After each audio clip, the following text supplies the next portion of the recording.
మనము ప్రేక్షకులకు చెప్పగలిగాం.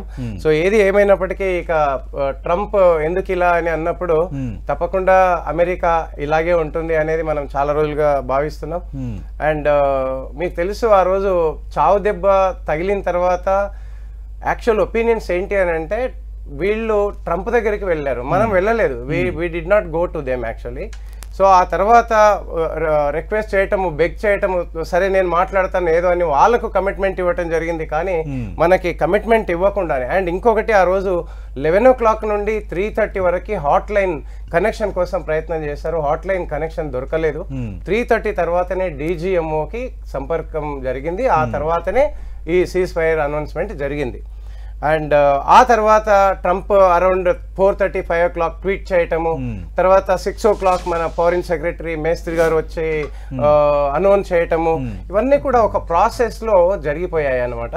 సో ఈ ప్రాసెస్ లో జరిగిపోయినప్పుడు ఇంకా కొందరు మన వాళ్ళు మేస్త్రి గారిని కూడా ఇది అంటే భారతదేశం ఎప్పుడు కూడా డిస్ట్రక్షన్ ని అంటే డిస్ట్రక్షన్ సైడ్ మొగ్గు చూపదు, peace loving country.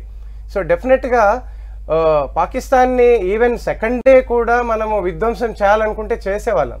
So whatever we did proportionate గా మనం చేయగలిగాం. అండ్ ఇంకొకటి, ఎప్పుడైతే కిరాణా హిల్స్, మనకు తెలియదు కిరాణా హిల్స్ ఎక్కడ ఉందో అనేది, మన పైలట్స్ కి తెలియదు, మన వాళ్ళకి తెలియదు. కానీ ఒకే ఒకటి ఎయిర్ బేస్ లో వెళ్ళాలని చేశారు. కానీ ఇప్పటికీ కూడా పాకిస్తాన్ ధృవపరచటం లేదు. వాళ్ళ ఇబ్బందులు వాళ్ళకి అర్థమైంది. ఆ ఇబ్బందులతోనే అమెరికాకు వెళ్ళి బెగ్ చేయటం జరిగింది. ఆ విధంగానే మనము సీజ్ ఫైర్ కి ఒప్పుకోవటం జరిగింది. అండ్ ఆ తర్వాత కూడా సతీష్ గారు ఈవినింగ్ వాళ్ళు 7:30, 8 o'clock మళ్ళీ అగ్రెషన్ స్టార్ట్ చేశారు. అప్పటికి కూడా మన వాళ్ళు రెడీగా రిటాలియేషన్ చేశారు. ఆ రోజు 16 బంకర్స్ ని మనం కొట్టగలిగాం. సో ఆ విధంగా అంటే ఆ ఒక్కరోజు కూడా వచ్చి ఉంటే ఇంకా డిస్ట్రక్షన్ వెళ్ళేది. సో భగవంతుడు వాళ్ళని కాపాడాడే అనుకోవాలి. సో ఇప్పుడు ఇండియాలో ఉండేటటువంటి ప్రేక్షకులు కూడా ఇక్కడ ఇప్పటి వరకు ఏం జరిగిందో అదే గొప్పతనం యాక్చువల్లీ.